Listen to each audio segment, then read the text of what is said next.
कुर्सी पे बैठने वालों को जमीन की अहमियत याद रहे, सच दिखाते हैं हम। सच का सामना में आपका एक बार फिर स्वागत है। आज सिटी पुलिस स्टेशन में ज़रूरत के तहत आने वाली उन ख़वातीन के लिए जो इंसाफ की गुहार लेकर के पुलिस स्टेशन आती हैं या समाजी तौर पर जो है उन लोगों को घरेलू अपने ख़ानदानी तौर पर जो तकलीफ़ होती है उसके हल के लिए महिला जो यहाँ पर ऑफिस है महिलाओं के लिए वहाँ आती है। आने वाली इन ख़वातीन के लिए ज़रूरत के पेश नज़र पेशाब पाखाने का कोई इंतज़ाम नहीं था।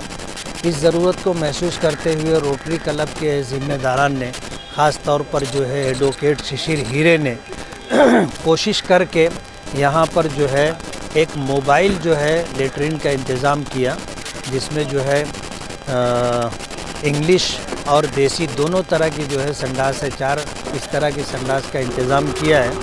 और उसके इफ्तिताही प्रोग्राम में इस वक्त हम लोग यहाँ पर आए थे और इसी मौके पर कमिश्नर साहब ने इस बात का इजहार किया कि सरकार ने 10 करोड़ रुपया मालेगांव में लेटरिन के लिए दिया है।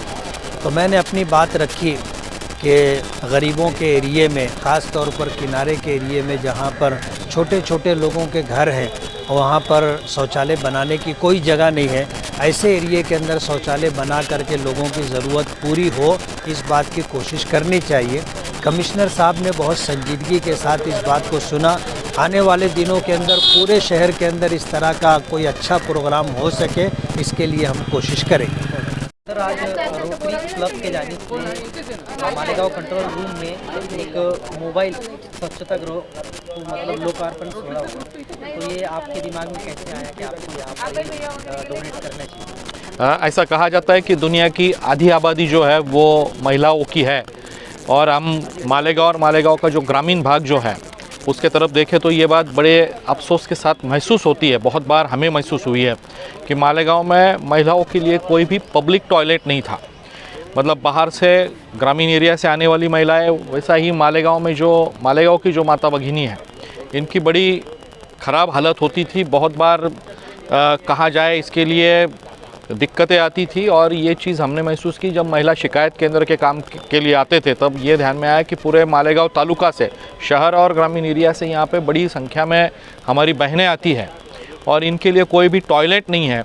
और ये सब चीज़ों का इफ़ेक्ट ऐसा होता था कि उनकी तबीयत ख़राब होने पे हो जाता था। मतलब सुबह से आई हुई महिला रात को शाम को ही घर जाती थी तो वो नेचर कॉल को अपना उत्तर दे पाती थी और इसके वजह से तबीयत ख़राब होने लगी थी।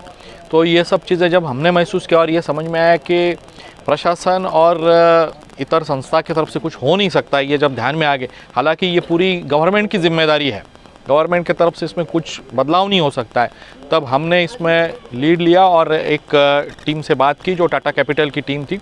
उनको हमने रिक्वेस्ट की कि आप हमें मालेगांव के लिए क्या दे सकते हो। होता ऐसा है कि जितनी भी कंपनियों की CSR एक्टिविटी चलती है वो बड़े शहरों में होती है। मुंबई, पुणे, ठाणा तक आके CSR एक्टिविटी ख़त्म हो जाती है, रुक जाती है। तो इस दौरान हमने उनको रिक्वेस्ट की कि मालेगांव के लिए हमें एक टॉयलेट ब्लॉक दिया जाए और उन्होंने ये लगभग 16 लाख रुपए का मूवेबल टॉयलेट ब्लॉक दिया हुआ है। ये जो टॉयलेट है उसमें इंडियन और उसी के तरह से वेस्टर्न, मतलब जैसे कमोड कहा जाता है, उसके टॉयलेट ब्लॉक्स है। 4 टॉयलेट ब्लॉक्स है, वॉश बेसिन्स है, पानी की व्यवस्था है। और इसकी खासियत ये है कि जब भी ज़रूरत पड़े, जहाँ पे भी जमावड़ा होगा, जहाँ पे भी ज़्यादा तौर से लेडीज़ आएगी, वहाँ पे हम इसको मूव कर सकते हैं। और मालेगांव के लिए आने वाले दिनों में ऐसी ही जद्दोजहद करके, कोशिश करके नए चीज़ें लाने का हम लोग का मकसद है। उसमें आने वाले दिनों में पूरे नॉर्थ महाराष्ट्र की सबसे अच्छी अल्ट्रा मॉडर्न कार्डियक वैन जो है वो CSR एक्टिविटी से मालेगांव के लिए आने वाले दिनों में हम लोग उपलब्ध कर रहे हैं।